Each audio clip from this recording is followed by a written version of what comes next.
Republic of the Philippines, Negros Oriental State University, RA 9299, June 25, 2004. College of Criminal Justice Education, Department of Criminology, Gihungan City, Negros Oriental, 6214, Philippines. Vision, a globally recognized state university. Mission, Negros Oriental State University delivers global excellence through advanced instruction, impactful research, and sustainable extension with strategic partnerships and modern infrastructure shaping effective leaders to serve the Philippine society and the world. Strategic goals. Negros Oriental State University will aspire A. Achieve global recognition by program excellence. S. Strengthen research through impactful innovation. B. Promote enhanced community extension services. I. Integrate partnerships and international relations. R. Revitalize infrastructures with operational systems. E. Enrich student life and leadership opportunities. Core values. Shine. S. Spirituality. H. Honesty. I. Innovation. N. Nurturance. E. Excellence. Quality policy. Negros Oriental State University commits to delivering quality instruction, research, extension, and production. We ensure compliance with all statutory and regulatory requirements and continuously work to improve our management system to meet our quality objectives. Criminology, education, vision, mission, and objectives. Vision.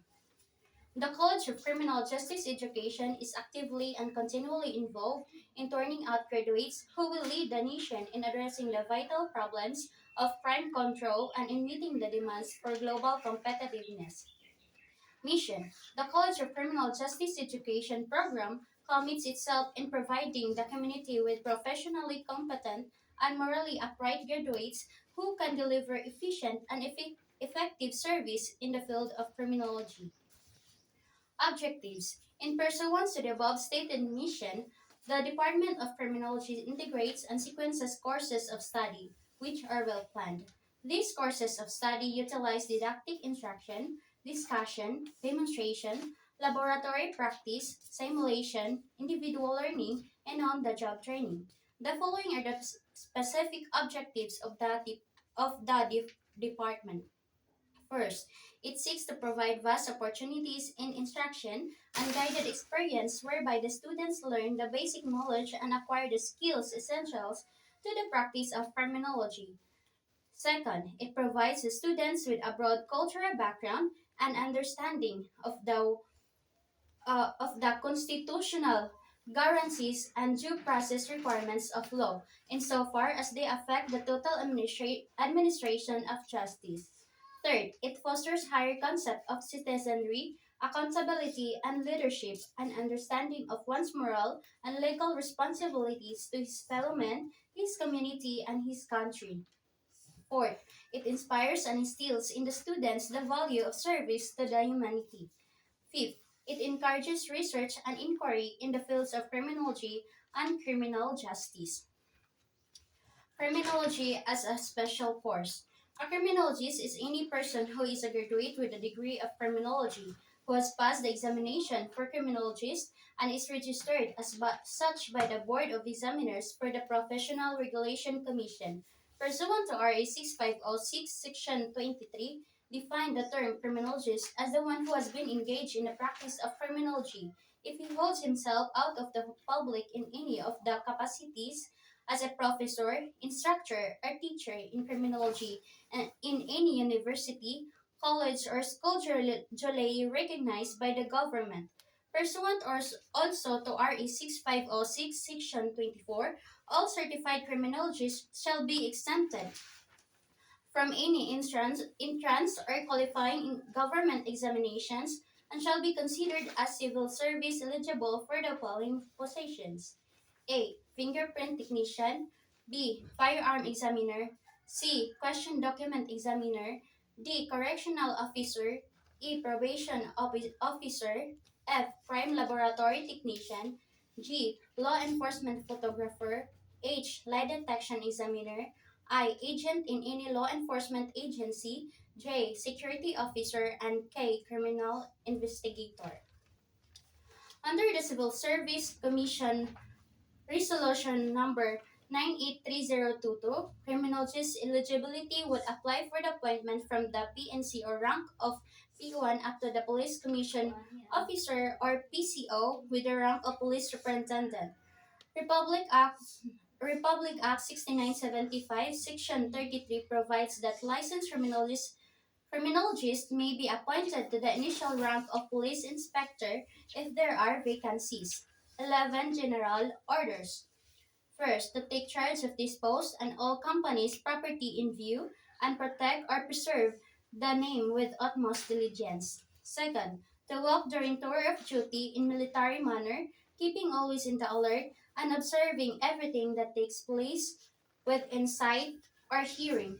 Third, to report all violations of orders I am instructed to enforce. Fourth, to report all calls from posts more distant from the guardhouse where I am stationed. Fifth, to quit my post only when properly relieved. Sixth, to receive, obey, and pass out to the relieving guard all order from company officers or officials, superiors, post in charge, or shift leaders. Seventh, to talk to no one except in the line of duty. Eight, to sound or call the alarm in case of fire or disorder. Nine, to call the superior officer in any case not covered by instruction. 10. To salute all company officials, super, so superiors in the agency, ranking public officials, and commission officer of the EFP and officers of the PNP. 11. To be especially watchful at night and during the time of challenging to challenge all persons on or near my post and to allow no one to pass out or litter without proper authority and to eat my meal before rendering my duty. The Law Enforcement Code of Ethics. Being trusted with the duties of law enforcement, my fundamental duty is to serve mankind, to safeguard lives and properties, to protect the innocent against deception, to, to the peaceful against violence or disorder, and to respect the constitutional rights of all men to liberty, equality, and justice. I will keep my private life insolite as an example to all. Maintain courageous calm in the face of danger, scorn or ridicule, develop self-restraint, and be constantly mindful in the welfare of others. Honest in thought or deed in both my personal and official life. I will be exemplary in obeying the laws of the Republic of the Philippines. Whatever I see or hear of the confidential in nature will be kept ever secret unless revelation is necessary in the performance of my duty. I will never act officiously or permit personal feelings, prejudices, animosities, or friendship to influence my decisions, with no compromises for crime and relentless prosecution, prosecution of criminals. I will enforce the law courteously and appropriately without fear or favor, malice, or ill will, never accepting gratuities in return. I recognize the badge of my office as a symbol of public faith and accept it as a public trust. I shall wear it with fidelity and integrity, for it is mine to possess only while I fulfill this solemn obligation. Police Officer's Grade. I believe in God, the Supreme Being, the great provider and creator of all men and everything dear to me. In return, I can do no less than love Him above all, seek His guidance in the performance of my sworn duties, and honor Him at all times. I believe that respect for authority is a duty. I respect and uphold the Constitution, the laws of the land, and applicable rules and regulation. I recognize the legitimacy and authority of leadership and and follow and obey legal orders of my superior officers. I believe in selfless love and service to people. Towards this end, I commit myself to the service of my fellow men over and above my personal convenience. I believe in the sanctity of marriage and respect for women. I shall set the example of decency and morality and shall have high regard for family life and chastity. I believe in the service, dominion, and stewardship over material things. I shall inhibit myself from ostentatious display of my property. I shall protect the environment and conserve nature to maintain the ecological balance. I shall respect private and public properties and prevent others from destroying it.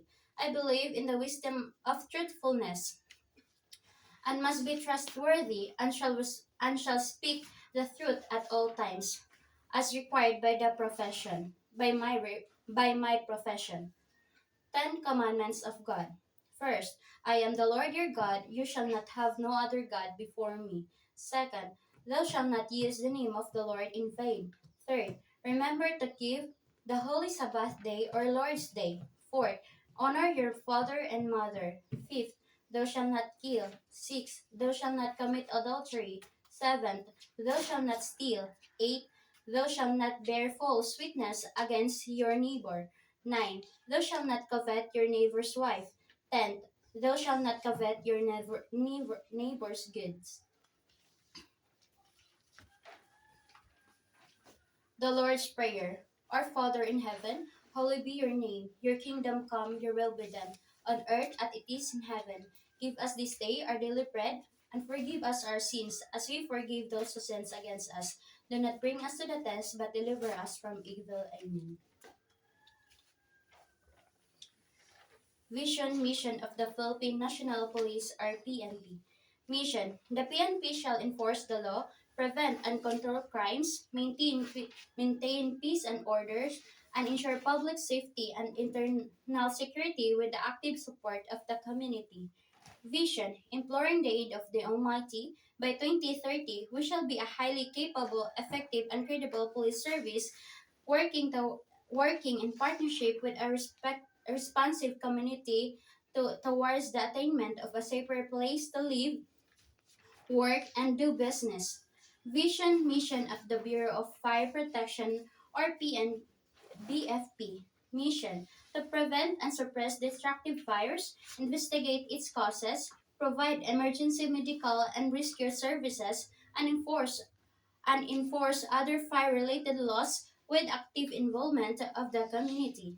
Vision: a modern fire protection agency working towards a safe and progressive society. Vision: Vision Mission of Bureau of Jail Management and Penology or BJMP. Mission: to provide humane safekeeping and development opportunities for persons deprived of liberty or PDL in the promotion of public safety. Vision: by 2040, a world-class agency highly capable of providing humane safekeeping and developmental opportunities for persons deprived of liberty or PDL. Core values or core competencies. Core competencies: makatao or respect for humanity, may integridad or with integrity, and matatag or resiliency. Core competency: continuous skills enhancement of personnel, ability to establish linkage and partnerships, responsive planning, timely decision making, and expedient implementation. Laws: RA Republic Act, PD Presidential Decrees, BP Batas Pambansa. PD number 11855 Fire Code of the Philippines, PD number 704 Revising and Consolidating All Laws and Decrees Affecting Fishing and Fisheries, PD number 532 Anti-Piracy and Anti-Highway Robbery Law of 1974, PD number 533 Anti-Cattle Rustling Law of 1974, PD number 449 Cockfighting Law of 1974, PD number 968 Probation Law of 1976, PD number 1612 Anti-Fencing Law, PD number 1602 Prescribing stiffer penalties on illegal gambling, PD number 603 the Child and Youth Welfare Code, RA number 9514 Fire Code of the Philippines of 2008, RA number 7636 Anti-Subversion Law Amendments, RA number 6981 Witness Protection, Security and Benefits Act, RA number 832, Anti-Electricity and Electric Transmission Lines Material Pilferage Act of 1994, RA number 3553, an act to provide deposition of deadly arrow, RA number 9165, Comprehensive Dangerous Drugs Act of 2002, RA number 6425, the Dangerous Drugs Act of 1972, RA number 7877, Anti-Sexual Harassment Act of 1995, RA number 8505, Rape Victim Assistance and Protection Act of 1998, RA number 1700, Anti-Subversion Law, RA number 7659, an act to to impose the death penalty on certain heinous crimes, RA number 9344, Juvenile Justice and Welfare Act of 2006, RA number 4136, Land Transportation and Traffic Code, RA number 7080, an act defining and penalizing the crime of plunder, RA number 7610, Special Protection of Child Against Sexual Abuse, Exploitation, and Discrimination Act, RA number 9299, an act converting Central Visayas Polytechnic College or CVPC into a state university to be known as Negros Oriental State University or NORSO, RA number 9160, Anti-Money Laundering Act of 2001, RA number 6968, an act punishing the crime of coup d'etat, RA number 7438, an act defining certain rights of persons arrested, detained, or under custodial investigation, RA number 3019, Anti-Graft and Corrupt Practices Act, RA number 6235, Anti-Hijacking Law Act, prohibiting acts inimical to civil aviation, RA number 8049, anti Anti-Hazing Law, RA number 8177, an act designating death by lethal injection as the method of carrying out capital punishment, RA number 8353, the Anti-Rape Law of 1997, RA number 6506, an act creating the Board of Examiners for Criminologists, RA number 1131, an act regulating the practice of criminology profession in the Philippines and ap- appro- appropriate appropriating funds, therefore repealing for the purpose Republic Act number 6506, otherwise known as an act creating the Board of Examiners for Criminologists in the Philippines. Panunumpa sa watawat. Ako ay Pilipino, buong katapatang nanunumpa sa watawat ng Pilipinas at sa bansang kanyang sinasagisag na may dangal, katarungan at kalayaan na ipinakikilos ng sambayan ng makadiyos, makakalikasan, makatao at makabansa. Police Officers Pledge. I will love and serve God, my country and people. I will uphold the Constitution and obey legal orders of the duly constituted authorities. I will oblige myself to maintain a high standard and morality and professionalism. I will respect the customs and traditions of the police service, and I will live a decent and virtuous life to serve as an example to others. Police Code Covenant. I shall recognize and will always be conscious of the fact that the police service is an honorable calling, thus compelling me to set the example by strictly adhering to the provision of the Code of Professional Conduct and Ethical Standards. I bend myself to promote and enhance the noble ideas and aspiration of the code of my professional life and ensure that its tenant shall be honored at all times. This is my personal covenant. The Firefighter's Prayer. When I am called to duty, God, whenever flames my range, give me the strength to save some life, whatever be its age. Help me Help me embrace a little child before it's too late, or save an older person from a most uncertain fate. Enable me to be alert and hear the weakest shout, and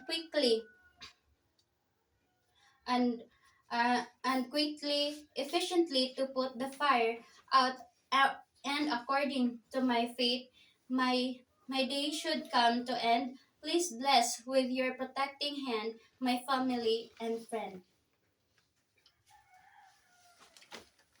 Panunumpa ng kawaning gobyerno. Ako'y kawani ng gobyerno. Tungkulin ko ang maglingkod ng tapat at mahusay. Dahil dito, ako'y papasok ng maaga at magtrabaho ng lampas oras kung kinakailangan. Magsilbi ako ng magalang at mabilis sa lahat ng pangangailangan. Pangangalagaan ko ang mga gamit, kasangkapan at iba pang pang-ari ng pamahalaan. Magiging pantay at makatarungan ang pakikitungo ko sa mga lumalapit sa aming tanggapan. Magsalita, magsasalita ako laban sa katiwalian at pagsasamantala. Hindi ko gagamitin ang aking panunungkulan sa sarili kong kapakanan. Hindi ako hingi o tatanggap ng anumang suhol. Sisikapin kong madagdagan ang aking talino at kakayahan upang ang antas ng paglilingkod sa bayan ay patuloy na maitaas, sapagkat ako'y isang kawani ng gobyerno at tungkulin ko ang maglingkod ng tapat at mahusay sa bayan ko at at at sa panahong ito. Ako at ang aking kapwa kawani ay kailangang tungo sa isang maunlad, masagana at mapayapang Pilipinas. Sa harap ninyo, lahat ako'y taos-pusong nanumpa. Preamble.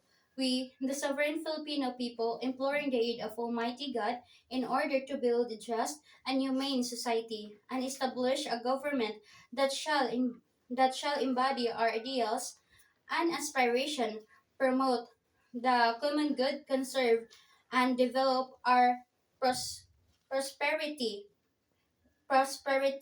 the blessings of independence and democracy, and under the rule of law and regime of truth, justice, love, equality, and peace, do ordain and promulgate this Constitution.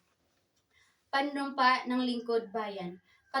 Katungkulan ko ang maglingkod na buong katapatan at kahusayan at makatulong sa katagan at kaunlaran ng aking bayan. Sisikapin kong patuloy na maragdagan ang aking kaalaman. Magiging bahagi ako ng kaayusan at kapayapaan sa pamamahalaan. Susunod at tutulong ako sa pagpatupad ng mga umiiral na batas at alintuntunin ng walang kinikilingan. Isaalang-alang ko ang interes ng karamihan ng nakakarami bago ang pansarili kong kapakanan. Isusulong ko ang mga programang mag-aangat sa antas ng kabuhayan ng mamamayan. Aktibo akong makikibahagi sa mga dakilang layunin sa lipunan. Hindi ako magiging bahagi at isuwalat ko ang anumang katiwalian na makakaabot sa aking kaalaman. Gagawin kong kapaki-pakinabang ang bawat sandali sa lahat ng panahon. Sisikapin kong makatulong sa mga hamon sa lingkod bayan. Ang lahat ng ito para sa ating dakilang lumikha at ating bayan. Kasiyahan nawa ako ng may kapal. The ASEAN Hymn. Raise our flag sky high, embrace the pride in our heart. ASEAN, we are bounded as one, looking out to the world for peace, our goal from the very start, and prosperity to last. We dare to dream, we care to share. Together for ASEAN, we dare to them. Norso Hymn. In this sunny southern clime, is our school right for all time. Negros born our own Lord guide, Negros state glory is our pride. For the many and the few, state you lead so high